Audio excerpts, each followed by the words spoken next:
All right. Thanks, everybody, for joining us today, especially our friends at the State Department of Assessments and Taxation and the Comptroller's Office. For this, I'd like to call it a special town hall with us three state agencies to really just talk about charitable organizations and the different filing requirements through the various lenses of our offices, myself at the Secretary of State's office, and then also through the Comptroller's Office and the State Department of Assessments and Taxation. We all have a role to play in the nonprofit world in one way, shape, or form. And we're going to talk about those various roles during this town hall. You're going to hear from all three of us first through the State Department of Assessments and Taxation, which is really where your corporation begins its existence. And then with us about charitable solicitation registration, and then the Comptroller through sales and use tax exemption. So before we get started, a few just orders of housekeeping here. This town hall is being recorded. Your participation in this town hall is consent to participate in that recording. The recording will get posted. It's usually ready about a week after the occurrence of the town hall, and we're going to do what we normally do with our format. We'll present. If you have any questions, you can throw in the chat box. Steph, one of our charity officers, is usually in there answering those questions. We may hold some to talk about at the end. So we'll do, kind of the question and answer at the end from some of that stuff that's in the chat box, and hopefully we'll catch all of that. We'll have about an hour here today for our presentation. The information in here is for informational purposes only. It's not intended to be legal advice. It is not intended to be legal advice. We'll throw that out up front. I'll remind everybody that at the end. Informational purposes only, not intended to be legal advice. And we just ask that you keep yourself muted to prevent any background feedback, to make it hard for anybody to hear. Want to keep your cameras on, that's great. Love to see the smiling faces.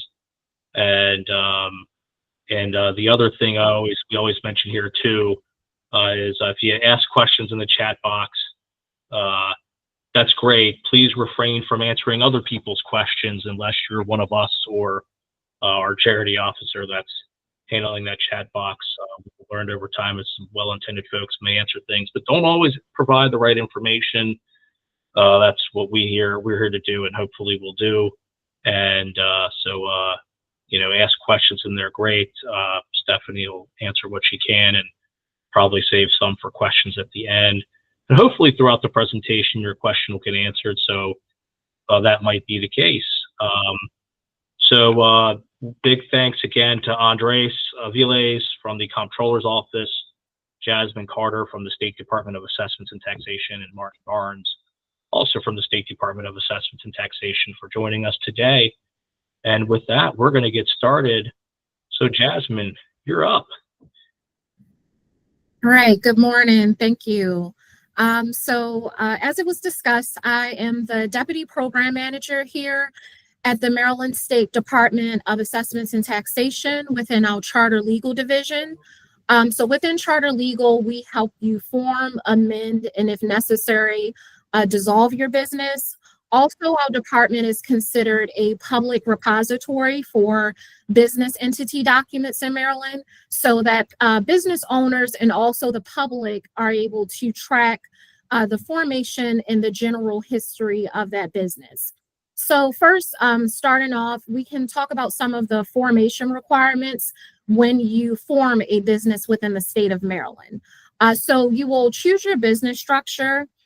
Typically, if people have a charitable or a non-stock company, you will choose a business structure that we call a non-stock corporation in some form or fashion. So you can go on our departmental form page where we provide forms and instructions for the forms. All you need to do is actually fill in the blank spaces for the forms.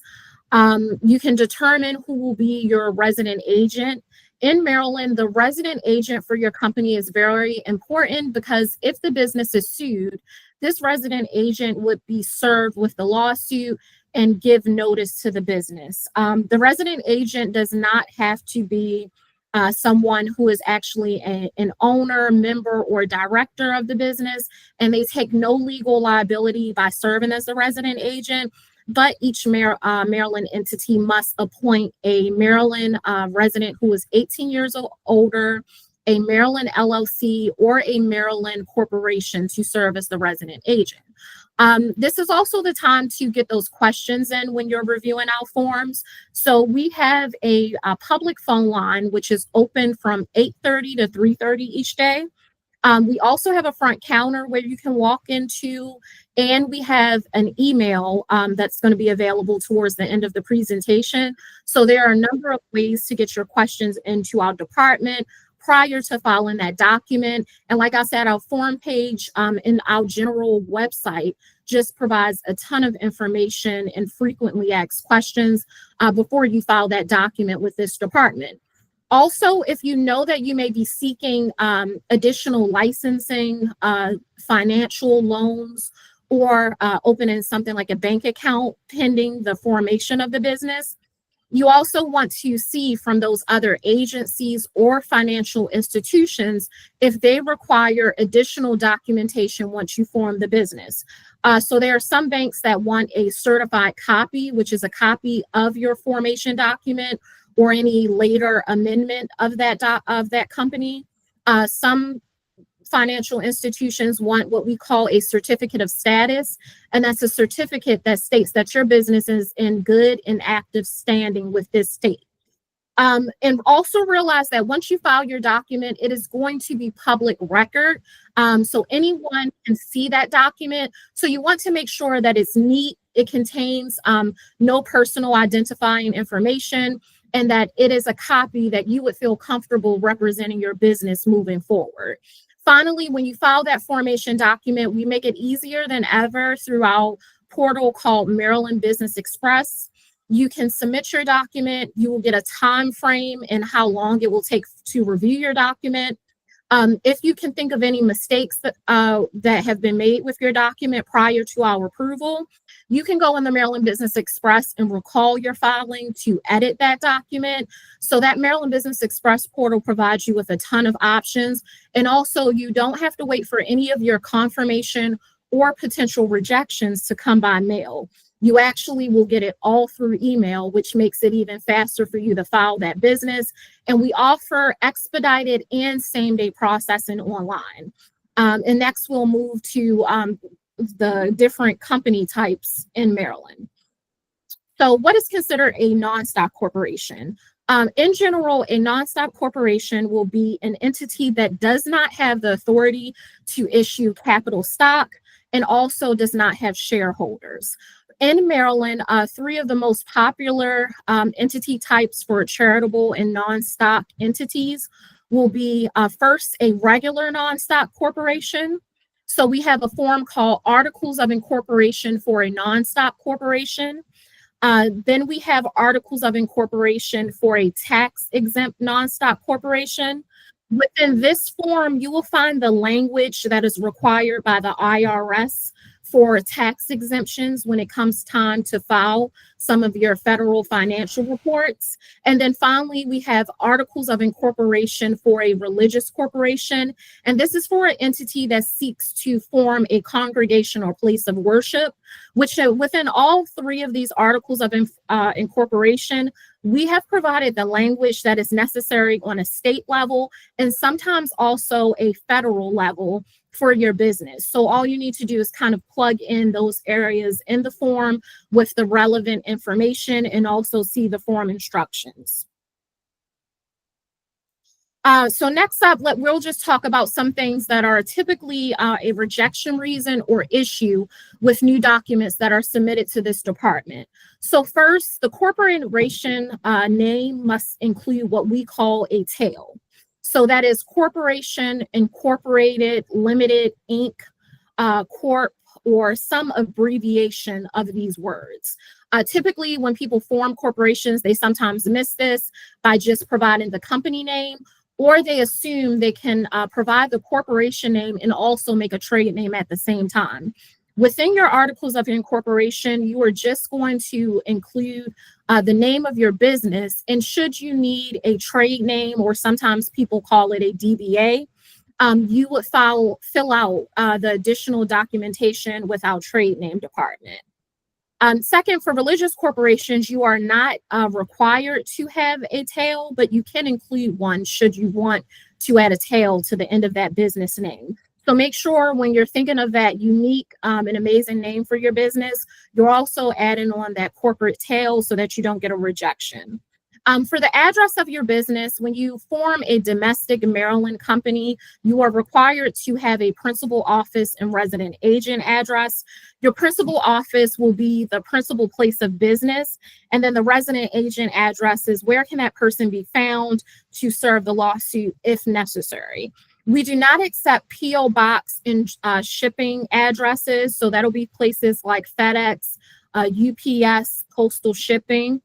Should you not want your address to appear or be available for the public, and you do not have an official business address, you can look up what we call co-working spaces. Those are acceptable by the department because that is a space where you could be renting an office or coming in each week to use a communal space. So if that's a concern for you, you can look up either Maryland, what we call service companies, which will allow you to use their address, or you can look up Maryland co-working spaces so that you have that alternative address for your business.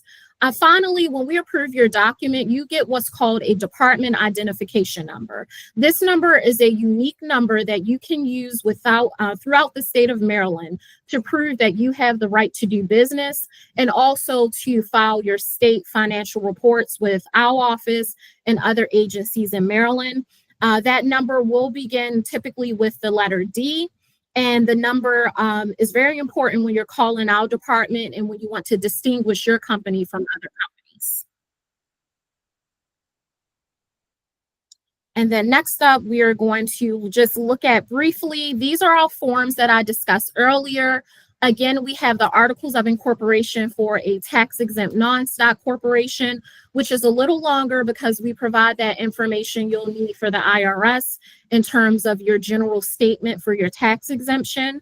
Then we have the form in the middle for just non-stock corporations that are not seeking tax exemption, or they are not seeking the specific exemption that we cite on that first form. So in Article 8, you can add your own language, or you can use the body of our form to draft your own articles.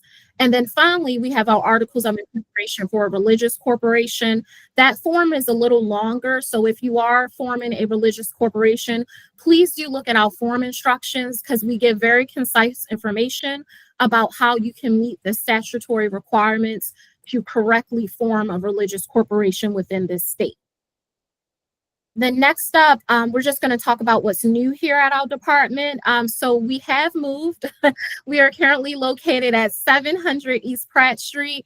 For years and years, we were at 301 West Preston Street, which is also known as the State Center. So now our front counter is open again. It had been closed since about 2019. So now you can walk in and see us in person, get assistance in person, and drop off your documents. So you'll see there we have the desk where our charter specialists are at, and you can come straight up to our window.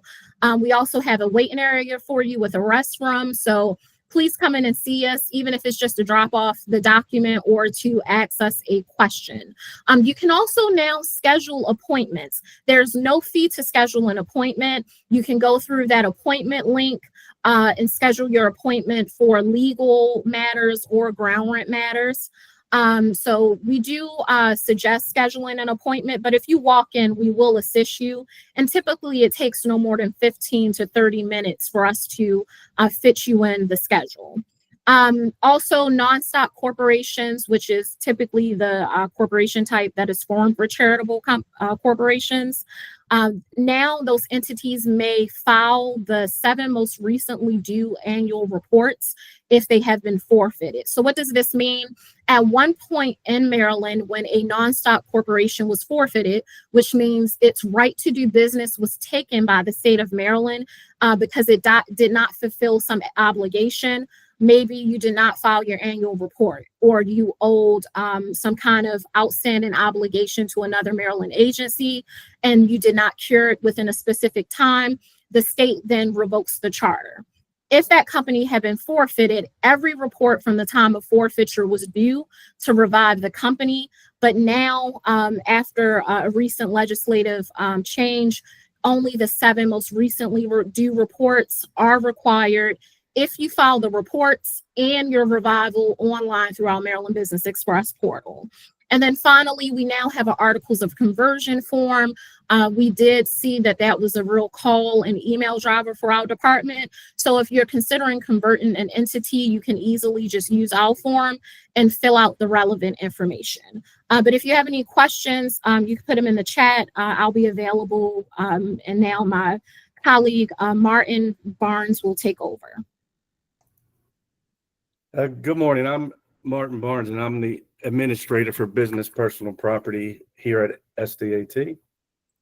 And as Jasmine was saying, once you form your corporation, beginning the next calendar year, you will be required to file the Form 1, the annual report / business personal property return, in accordance with Tax Property Article 11-101.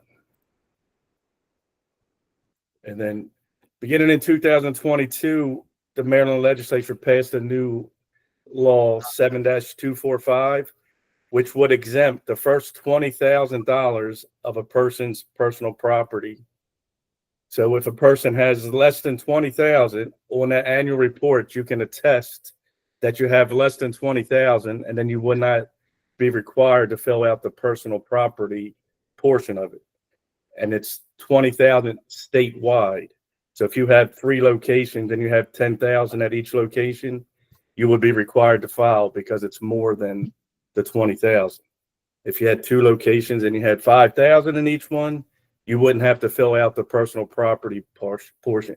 But you must file the annual report every year, no matter what, and that's what will keep your entity corporation in good standing and avoid the forfeiture that Jasmine was just talking about. And then if the entity has more than $20,000, we do have a charitable or educational exemption, which is under Tax Property Article 7-202. And this would grant an exemption from the personal property assessment and taxation for assets owned by the entities deemed to be charitable and or educational by SDAT. And once the new law has been passed, the number of applications have decreased quite significantly, as you can see on here. It went from about 60 a year to 25 last year, and so far this year we've had about 15 entities apply for the exemption. And the personal property exemption applications can be found at this link here, and they can be submitted to the email sdat.ppaudit@maryland.gov, and you can reach us at 410-767-1170. We do have an audit team, it's only about 3 members right now, but we handle all the exemption applications and any questions related to them. And the exemption can only be applied for once the entity is required to file a return. So if you formed in 24, in 2025, you may apply for the exemption, providing that you have more than $20,000 in property that would need to be exempted. And entities must be in good standing to be granted the exemption. And this is the application that was filed. It's one application. It's 3 pages, and that's the link where it can be found. And you could submit that online, and they'll be reviewed in time, and we will get back to you with any questions regarding it. And once it's exempt, we will provide an exemption letter to the entity to say that it's exempt. And there's also a real property tax exemption for exempt corporations or non-stock entities, charitable, educational. And these must be filed in the local county that the business is operating in. And there's 23 counties plus Baltimore City. So if you're in Baltimore City, you would fill out the application, and then you would submit it to the real property tax office in Baltimore City. And that would be the same for any county you're in. So they would be submitted to the county that the entity is located in. And these are just some more links for contact information for us.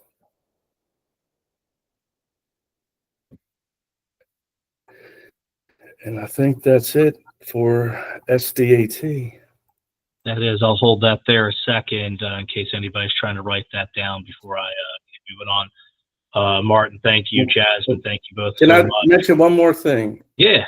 If the entity forms a religious corporation, the personal property is already deemed exempt, and there will be no reason to file for the charitable or educational exemption. Religious entities are exempt once they're approved as a religious organization. All right. Thanks again, Martin and and Jasmine. Appreciate you sharing all that good information. I like that articles of conversion. I'll have to ask you about that a little offline. That's exciting.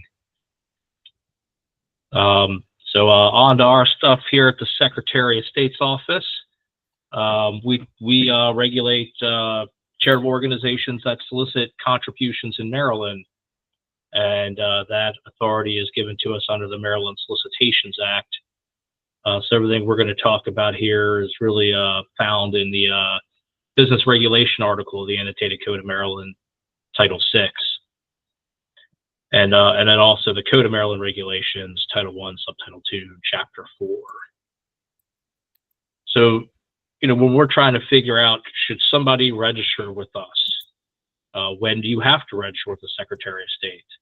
So this is really where we make that decision.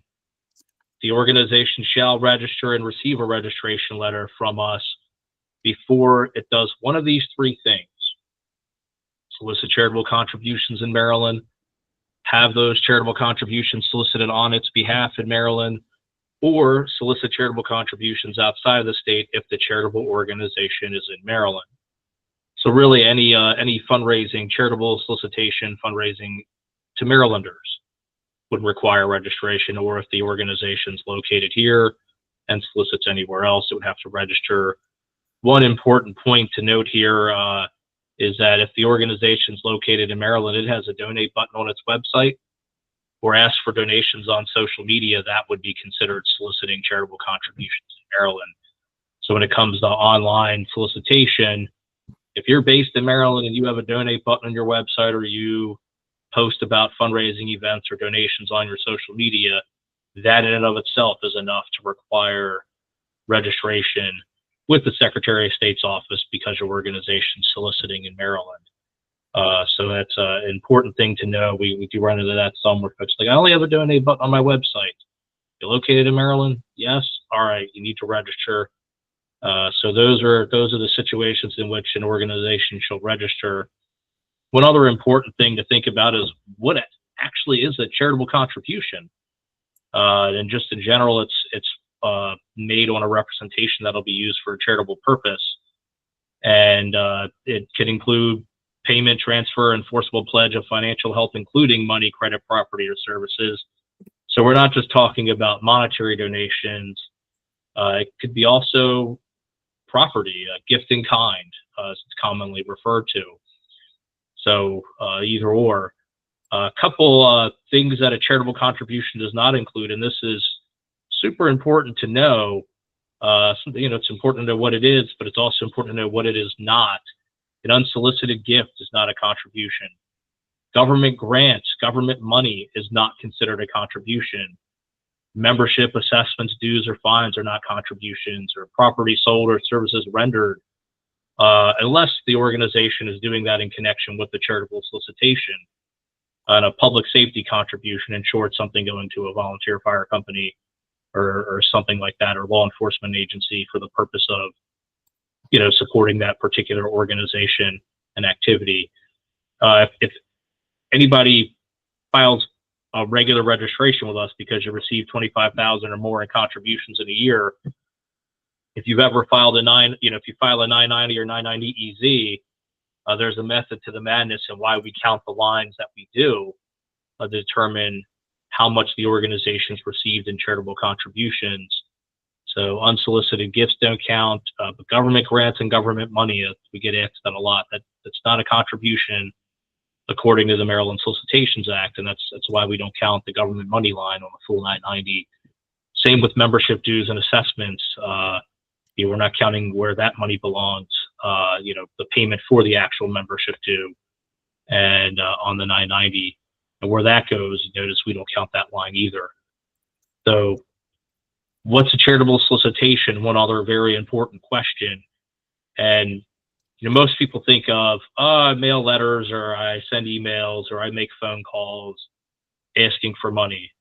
Charitable solicitation, it's a long definition, or what it includes is very long, I should say. It's an oral written request for a contribution, regardless of whether the person making the request receives the contribution. So if I ask whether you give or not, I have solicited you and therefore I must register. I'm not going to focus too much on all that wording that charitable solicitation includes, but it includes a lot. Fundraising, drive, event, campaign, right? That's what you typically think of, or using the media, maybe there's TV commercials or something in print somewhere. But the part I'm going to focus on here is later here at the end: sale of or attempt or offer or attempt to sell an admission, advertisement, advertising space, book, chance, coupon, device, magazine, membership, or blah, blah, blah, blah, blah, subscription tag, ticket, or other tangible item in connection with which an appeal is made for charitable contributions. The name of the charitable organization is used expressly or implicitly to induce a purchase, or a statement is made that some or all the proceeds from a sale are to be used for a charitable purpose. Why do I focus on this one a lot? One of the sources of confusion, especially for maybe newer or smaller organizations, is that when you have fundraising events, I don't know, we're in Maryland, so I'll use the example. You have a crab feast, right? And you sell tickets to people to attend that crab feast because it's going to benefit your charitable organization. That is a solicitation, and the revenue from that fundraising event is counted towards the total contribution threshold that we're using to calculate, do you owe a registration fee? Do you have to file a full registration? Do you owe an audit or a financial review as part of your annual filing? So the gross revenue from those fundraising events counts towards the thresholds for registration. And why is that the case? Well, this is why that's the case. Those events are considered a charitable solicitation in the Act, and the money received from those events would be a contribution because it was given and you attended because of that charitable purpose, right? Think bull roast, whatever fun events organizations have, those fundraising events, right? We attend that event because it's supporting the organization rather than going to a restaurant to eat that food. We go to the charitable fundraiser to support the charity. So that's why that counts. So a couple things to talk about here. We allow online filing now through the one-stop portal, different than the Business Express that was talked about by our friends at State Department of Assessments and Taxation. Different portal, different thing, different purpose. The online registration system, One Stop, is where you can file your charitable registrations, annual or new registration. If you've already submitted paper applications, we'll process it. Don't go online. Don't double pay. Don't double submit. We'll still process the paper if it's in there, if we receive it. Communications, including renewal reminders and compliance letters, though, they're now sent through the new registration system. They're sent via email. It's a good tool to have. In the paper-only world, we'd have to mail renewal reminders to all 15, 16,000. Now we got about 20,000 charities that file with us. Just a huge increase over the last few years. We print them and stuff them and mail them by hand. And now, instead of getting one renewal reminder, you're getting several notices before you're actually late. You get your regular renewal reminder by email. You get a renewal about 30 days before your extension expires. You get a notice on the day your extension expires, and you get a notice 30 days after your extension's expired. Why is that last one also good? Well, if you're late 60 days, you get that late fee.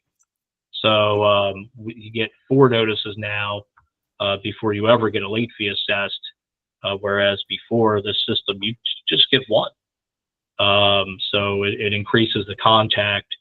And if you're getting that renewal reminder, or if you're getting that reminder that your extension's about to expire, that means a couple things. It means you didn't file online yet, or if you mailed something in and it's a paper renewal, we haven't processed it yet, or maybe something's missing. So if you're getting that and you mailed in paper, you might want to check in with us, because if we haven't processed it yet, the system's not going to know that we have it. And if you filed online and it's awaiting our review, it's not going to yell at you about filing. It's going to know you already filed. And so if the charitable organization's already registered, don't submit a new application online. If you have your one-stop account, there's a process called claiming your record, basically verifying that you're the right user based on what the system thinks is the right user, and it allows you to file online.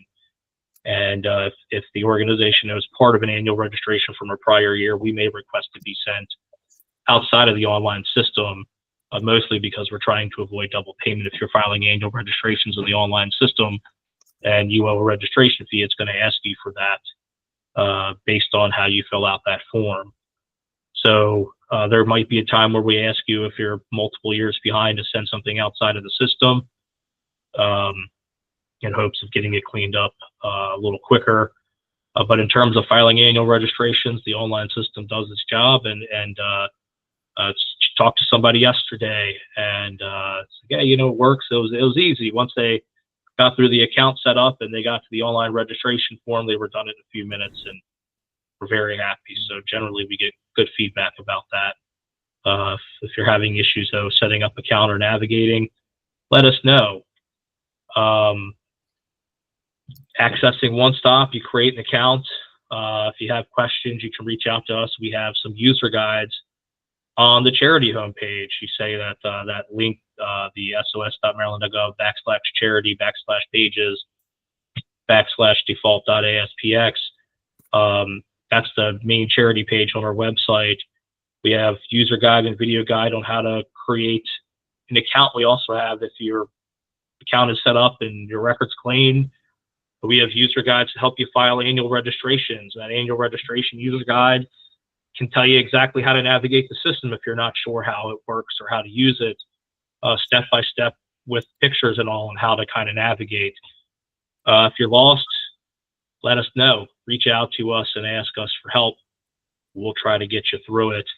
I tell you, a lot of folks will look at the user guide and they'll do everything right and they can't find anything. The number one reason that's the case is because you're not the authorized user. So if you're not the authorized user, it's not going to let you file for a charity that it doesn't recognize you controlling or managing. So make sure we have the right email address of record for the organization, so that when you log into One Stop knows you're you. And that was actually the person I talked to yesterday. They were having a hard time. They were using a different email address than they had previously used, and just created a new One Stop account, and it wasn't tied to their charity's record in the system, and they couldn't figure it out.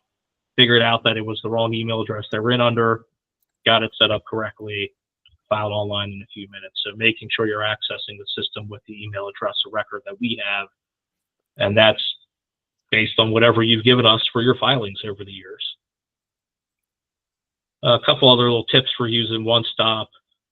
You can authorize additional individuals to have access to the organization's record. So if you're the authorized user, you can add as many people as you want. If you're the organization's president and you're the authorized user, you can add your treasurer and secretary, VP, whatever, whoever you want to have access to help make those online filings. It's beneficial because, say, maybe somebody on the board that handles that leaves. If you have more than one person that has access, anybody else can step in and file without having to worry about forgetting, or maybe the organization falling behind in its registration.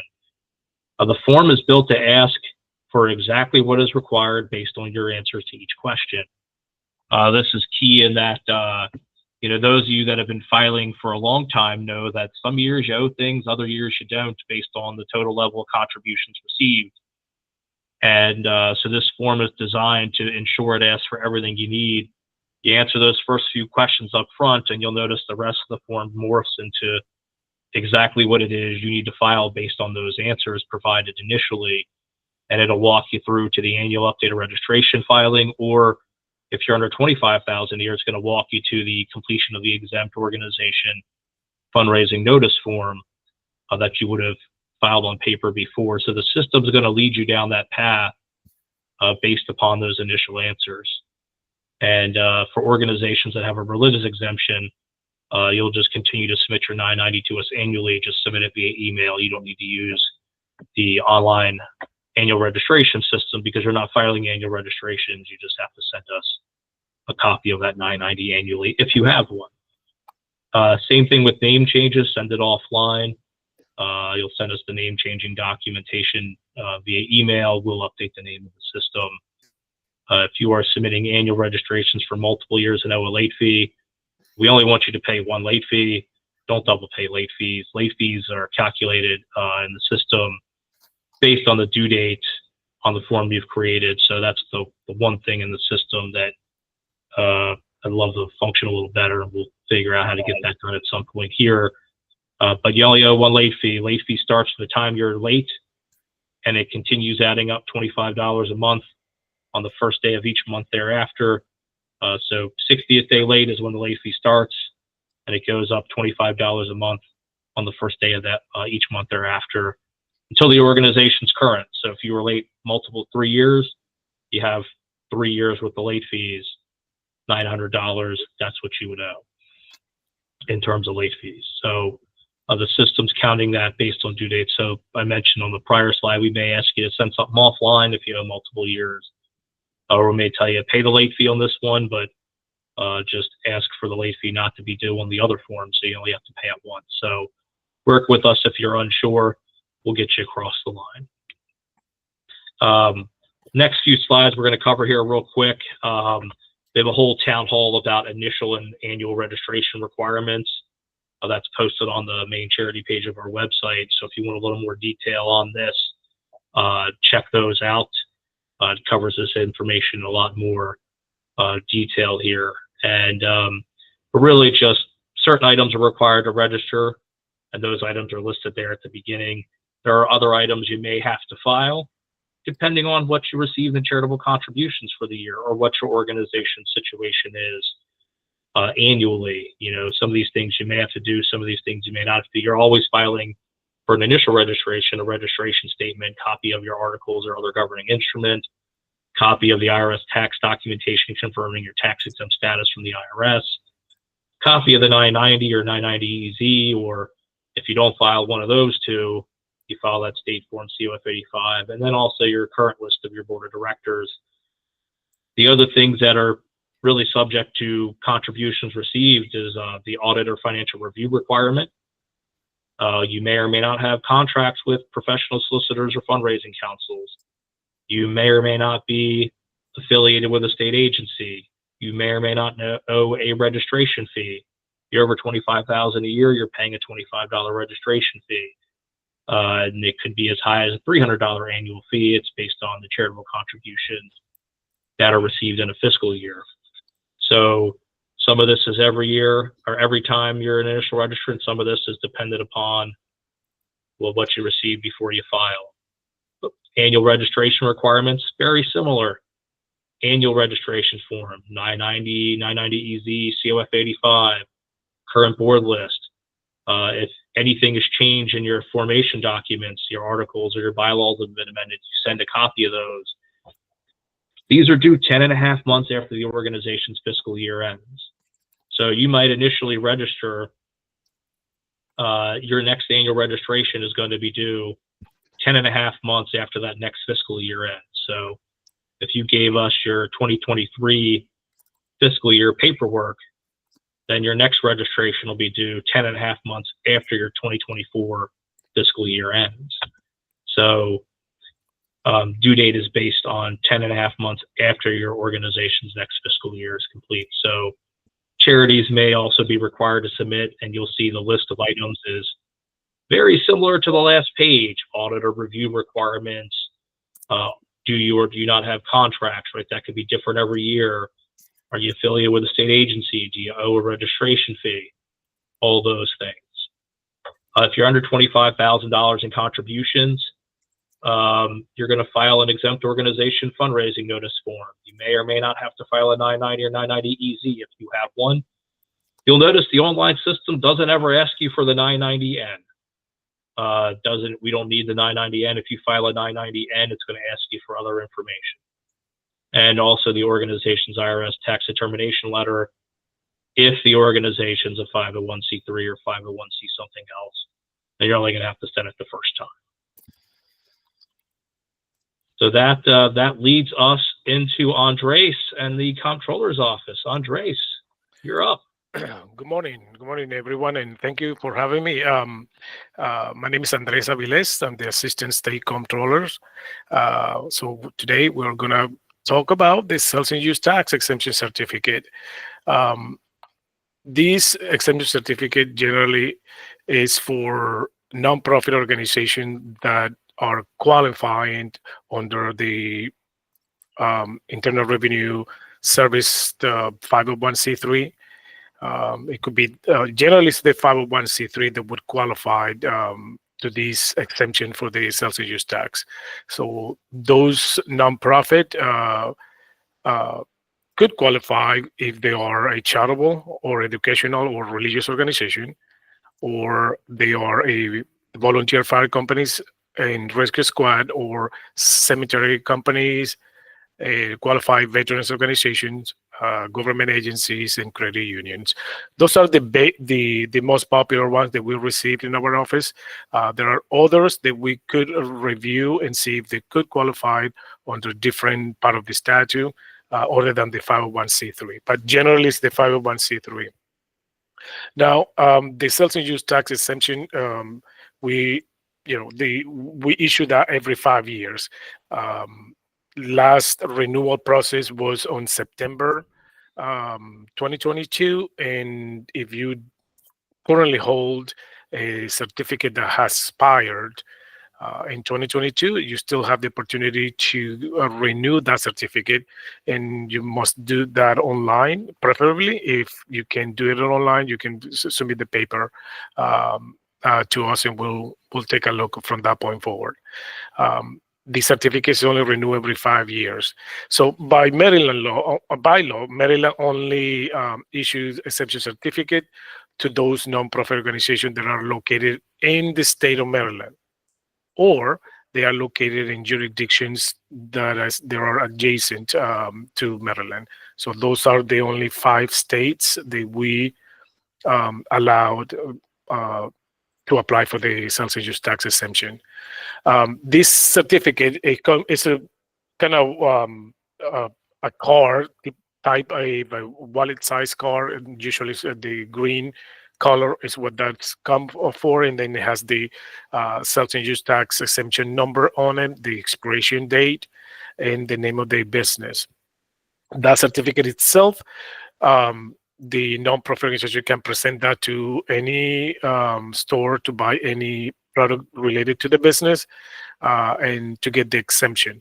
Now, there are places, most of the places should verify that card, and they have the information. The card can be verified on our website to make sure that that nonprofit is active. The only certificate that do not expire is those for the government entities. Those are printed in a red card. Those have no expiration date. All right, so let's just move on to the next. As I mentioned, you can utilize this certificate to purchase any tangible personal property. The need is to be to carry their own work, or you can also if you are holding an event and if you need materials, supplies, or anything that you need related to your business, and that will cost you a 6% sales tax, you can utilize this. And usually the card holder is only is the authorized officer for the business or for the nonprofit, and they're the one who will be doing the purchase. So that's that. The next slides, we're going to talk about how can you apply for the exemption certificate. We have a fairly new online application through our Maryland Tax Connect portal. You can apply that directly there. We highly recommend to do the application online, and that is because it will cut time on processing. Instead of 6 to 8 weeks, we'll get, if you do it online, we'll do it in between 3 to 4 weeks. It could be less, depends on the time of the season. Some part of the year is higher than others, but generally 3 to 4 weeks you will get your certificate as long as you meet all the requirements. If for any reason you cannot complete it online, you can still complete the application, the paper application. That paper application is available on our website at marylandtaxes.gov, and you can fill all the application and attach all the requirements and submit it to that address there. The generally required documents. Some of those documents you already have previously with the Department of Assessments Taxation and also with the Secretary of the State. So all we need here is copy of the Internal Revenue Service Determination Letter. Whether a 501c3 is the most popular, but I have seen 5C4 and C19. Also, we need copy of your organization or articles of incorporation. And also copy of your bylaws.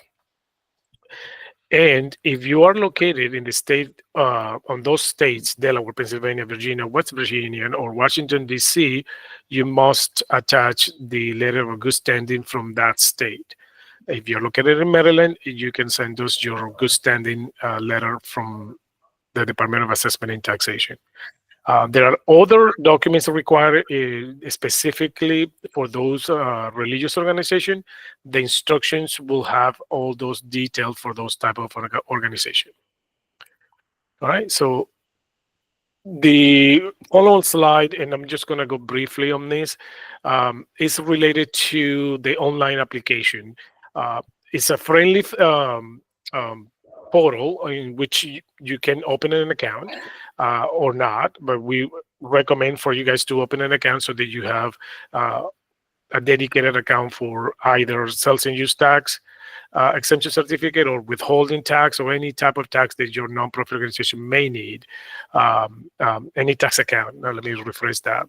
Your nonprofit organization may need, especially if you have a nonprofit organization and you have 4, 5, or more employees in your organization, you have to withhold those taxes. So we highly recommend for you to register and create a withholding account. We'll assign an account for you so that you can file your quarterly or monthly, depends on the cases of the amount of the payroll, but your withholding taxes. All right, so the next slide talks about how that link or that portal will look like. These are the typical norms. So you make sure you have your username, your password after you create your account, and click on all that. But you're going to go to this website, to this link, to this portal, and you're going to click where it says Maryland Sales and Use Tax Exemption Certificate Application. Once you click there, it will take you to page by page, just like in the form. After you accepting the following pages, you see the portal term of use. That's just part of the process. You just click yes and continue to next. You can move to the next slide, Michael, if you want. Thank you. One more over, I think. So once you accept and agree those terms of use, you click next, and that's what the application starts right there. So we normally start with the demographic information, contact information, and all of that. Click next, and then provide the answer those questions that's written in there. Those asterisks means you must answer those questions, otherwise the system will not let you move forward. Once you answer those questions, you go to the next page and ask more questions about your nonprofit. At the bottom, there's a list of required documents. If you have it with you, you can upload those documents directly to the portal so that you don't have to mail those in. Those are the lists. You check what you have and submit it to us. Generally, the regular nonprofit organization for charitable or educational, the first 4 of those items will request those. The last one, the religious organization, for those, there is additional documentation that you need to submit, and that which is explained on those little bubbles, the question mark bubbles. If you click on those, they will tell you what that means and what's required there.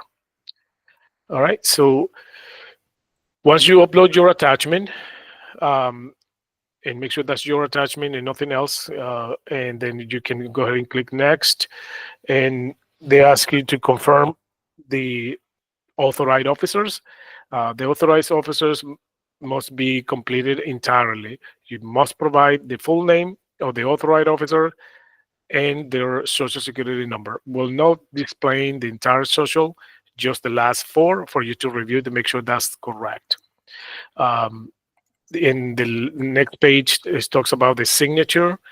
If you have someone else completing the form for you, even on the online application, you must attach a power of attorney authorizing that person to fill this out and sign it on your behalf. There is a form called 548. You can find that on our Maryland taxes.gov. You download the form, fill it out, and authorize any representative you think they can represent you. If you're doing that yourself, you don't need to check that box. You just complete the others field and go ahead and sign. And it's electronic signature. You sign and move forward. Then the next page will give you a summary of what you have completed in the form to make sure that the information is correct.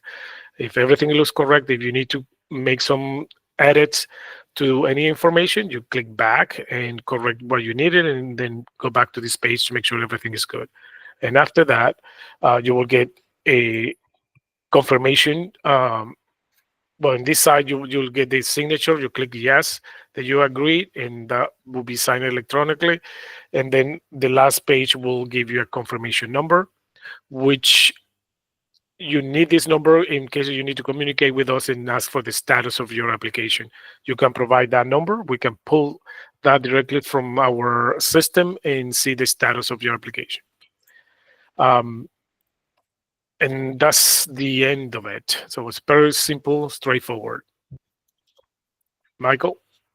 Thanks, Andres. Appreciate your time today as well. Took me a second to get the rhythm down on those. That's a smooth app there. That's a smooth app. That flowed well. Yeah, thanks everybody for joining us today. Steph, I know you've been monitoring the chat box for us, and Jasmine, I've seen you in there a lot as well. Steph, were there any common themes in there? I noticed one person that was trying to dissolve their corporation. I think that got addressed. I didn't see a ton of questions otherwise. Were there any routine ones that you wanted me to answer, Steph, for us? Right. I just have one from Amy Ryder and Joanne asking if a charity needs to file for a property tax exemption every year. Not sure how to address that, or if Jasmine wants to.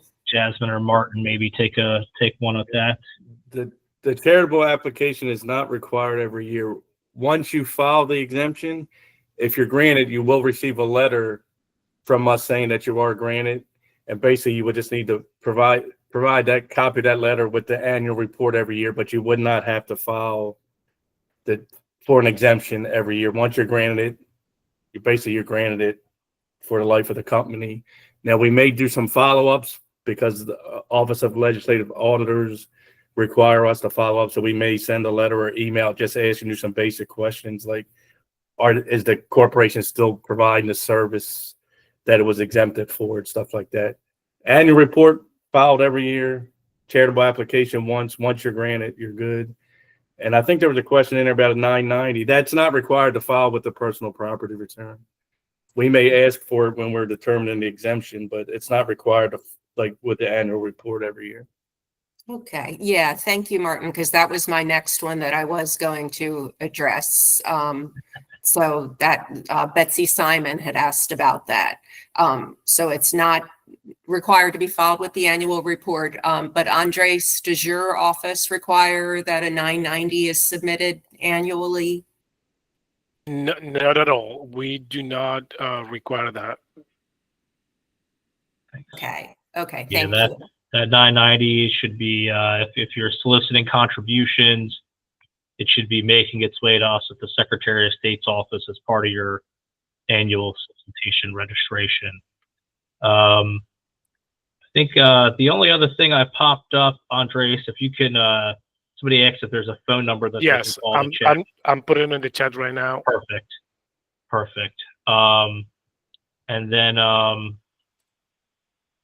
yeah, great. Any question?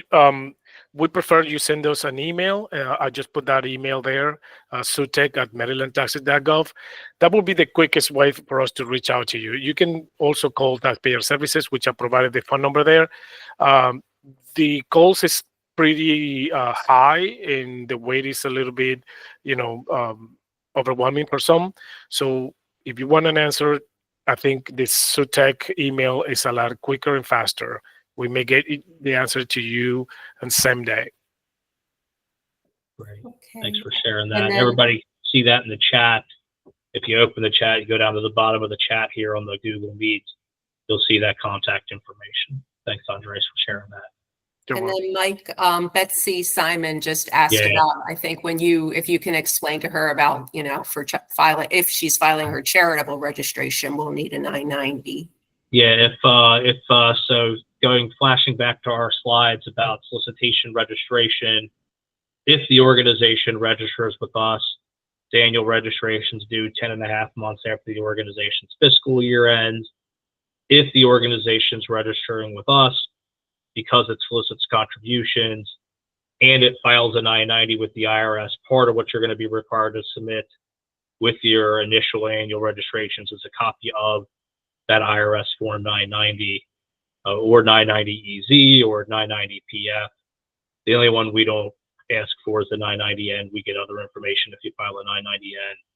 And if you have specific questions or want to talk a little more in detail, Betsy, about registration, reach out to us offline here. We can look you up and see if you're registered and what your status is. And, if you need anything, I just threw the email address for our charity division in the chat feature. It's DL_SOS@maryland.gov.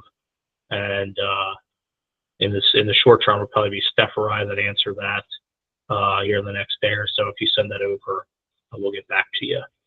And I think that's about it on the chat questions as well. Thanks everybody for joining us today. Again, big thanks, Martin, Jasmine, Andres, Comptroller's Office and State Department of Assessments and Taxation. We really appreciate you joining us today to share this information. And for those that are still hanging on here, thanks for joining us as well.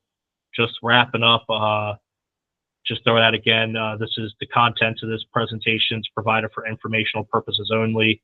It is not intended to be legal advice. The recording will be posted on the main charity page of the Secretary of State's office's website. We usually have it up and ready to go in about a week. So if you scroll through that chat feature real quick, you'll see the link there. I think Steph put it in there earlier. Charities page, sos.maryland.gov, and then you can click on charities. We'll post it there, and it'll go right along with the other town halls we have on our website. The recordings will be there for you to view at your convenience.